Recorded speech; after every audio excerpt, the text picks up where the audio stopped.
हर हर महर्षी वाल्मिकी ऋषींचा, वीर Raghoji भांगरेंचा, doctor Babasaheb आंबेडकरांचा, छत्रपती शिवाजी महाराजांचा, अण्णाभाऊ साठेंचा, वीरांगना झलकारी बाईंचा, सकल महाराष्ट्रातील आदिवासी टोकरे ढोर मल्हार महादेव कोळी जमातीचा, आदिवासी कोळी जमातीच्या एकजुटीचा.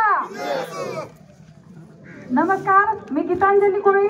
आज या निमित्ताने जमलेल्या इथल्या माझ्या बीड तसेच परभणी, नांदेड, लातूर या जवळील जे काही तालुके आहेत तसेच खेड्यापाड्यातून जे लोक आलेले आहेत, त्याचप्रमाणे महाराष्ट्रातील आमच्या भगिनी तसेच बांधव इथं आलेले आहेत. अनेक लांबून प्रथम त्यांचे सर्वांचे आभार व्यक्त करते की समाज एकजूट होण्यासाठी आज जो समाज इथं एकवटलेला आहे आणि ती सुरुवात ही मराठवाड्याच्या निलंगा आंदोलनापासून झाली, नंतर शिरूर जलसमाधी आंदोलनापासून झाली आणि आज हे अंबेजोगाई येथील हे प्रचंड मोठं असं माननीय बळीराजा भाऊ तसेच इथले सर्व जे कार्यकर्ते आहेत, पदाधिकारी आहेत, जे कार्य करणारे नेते पदानेते आहेत, त्यांच्या मार्फत जे हे आयोजन करण्यात आलेलं आहे त्याबद्दल मी समस्त बांधवांचे मनापासून अभिनंदन करते. कारण आता जी आपली लढाई आहे ती आर या पारची झालेली आहे आणि आर या पारची लढाई ही शेवटची लढाई आपण आखलेली असताना हारेंगे या जीतेंगे लेकिन लढना नहीं छोडेंगे, लढेंगे लढेंगे जीतेंगे जरूर. त्याच्यामुळे लढणं हे सोडायचं नाही आपल्याला. आणि सर्वात मला इथं प्रथम सांगा, आयोजक कोण आहेत? तुम्ही सगळे आहेत. आयोजकांनी इथलं जे जलसमाधी आंदोलन आहे त्याची परवानगी घेतलेली आहे का नाही मला सांगा. शासनाला पत्र दिलं होतं का तुम्ही? दिलेलं नाही का? असं होऊ शकत नाही. आज जर आम्ही जल आंदोलनामध्ये सहभाग घेण्याची जर परवानगी लोकशाही पद्धतीने दिलेली असेल तर आमचे जे लोक इथं जमलेले आहेत ते काही इथं नुसतं भाषण ऐकायला किंवा भाषण करायला किंवा इथं नाश्ता करायला आलेले नाही आहेत. हे प्रशासनाला मी सांगू इच्छिते. आमच्यावर जो अन्याय होतोय, जे सर्वात मोठ्या प्रमाणावर असणारे मराठवाड्यातील जे आदिवासी कोळी महादेव आणि मल्हार कोळी आहेत त्या बांधवांना इथं सुलभतेने प्रमाणपत्र मिळत नाही. तहसीलदार साहेब आहेत का गेलेत? हा, मग एक विचारते, तुमच्यापैकी एवढे बांधव, आता मगाशी या बांधवांनी सांगितलं आपल्या की प्रमाणपत्र मिळते, मला इथं हात वरती करून सांगा किती जणांना तुम्हाला प्रमाणपत्र भेटलेले, किती जणांना भेटलेले? तहसीलदार साहेब जर इथं असतील तर त्यांनी इथं बघावं. इथं जेवढे पण लोक बसलेले आहेत त्यांना इथं प्रमाणपत्र एसटीचं महादेव कोळ्यांचं सुलभपणे भेटलेलं नाही. आणि जर इथं भेटलेलं असेल तर किती जणांना भेटलेलं आहे? तुमच्यात हात वरती करून सांगा किती जणांना भेटलेलं आहे? जेमतेम हातावर बोटावर मोजण्या इतक्या लोकांना भेटलेले.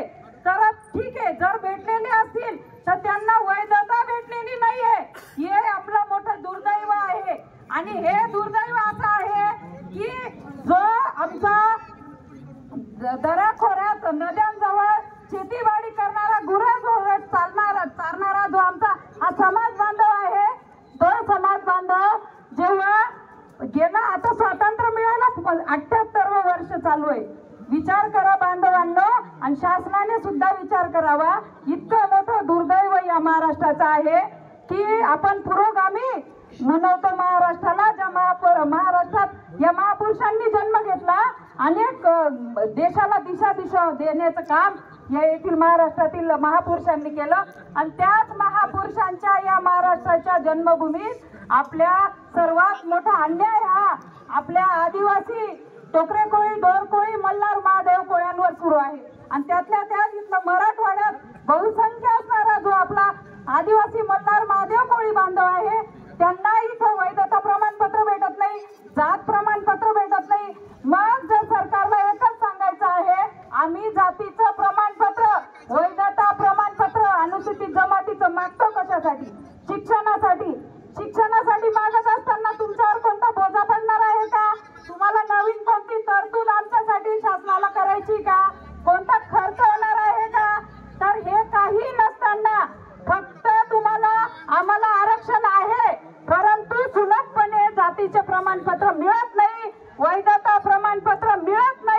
आणि त्यासाठी आमचं आंदोलन इथं सुरू आहे आणि आम्ही कोणत्याही प्रकारचं शासनाचा लवाहिसा न बाळगता लोकशाही पद्धतीने जलसमाधी आंदोलन या नदीमध्ये मांजरा नदीमध्ये करत आहोत आणि त्याची दखल शासनाला घ्यावीच लागेल. जोपर्यंत येथील निदान आमच्या प्रलंबित असणारे दाखले जरी आमच्या समाज बांधवांच्या हातात इथं मिळत नाही तोपर्यंत या नदी पात्रातून आमचे बांधव हे मागे हटणार नाही आणि याची दखल शासनाला घ्यावीच लागेल. हे सर्वांना मान्य करावंच लागेल. कारण की तुम्ही जर आम्हाला शिक्षणासाठी प्रमाणपत्र देणार नसाल तर आम्ही आदिवासी महादेव मल्हारकोरांनी आता कुऱ्हाडी धरायच्या का, वाल्या कोळी होऊन कुऱ्हाडी धरायच्या का, हे आम्हाला शासनाला विचारायचंय. आणि माननीय मुख्यमंत्र्यांना एकच सांगणं आहे की जो हा समाज पेटून उठलेला आहे आमचा, त्याची तुम्ही दखल घेणार का किंवा नाही तर आम्ही तुम्हाला जातीयवादी मुख्यमंत्री म्हणू.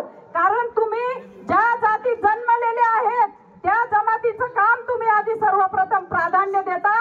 अरे आम्ही आज 8-15-20 दिवसापूर्वी टीव्हीवर पाहिलं एक बिचारी मराठा समाजाची भगिनी जिला जात वैधता प्रमाणपत्र भेटलं नाही ती अतिशय रडत होती आणि तिच्या रडण्याला पाहून माननीय मुख्यमंत्री साहेबांनी मराठा समाजाचे जात वैधता प्रमाणपत्रासाठी 6 महिन्याची मुदत एका महिला भगिनीच्या रडण्यावरून त्यांनी लगेच लिहून दिली.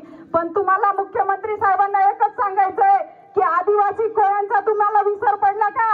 ही जमात अनुसूचित जमातीमध्ये 28-29 नंबर 28-29-30 नंबरवर असताना तुम्हाला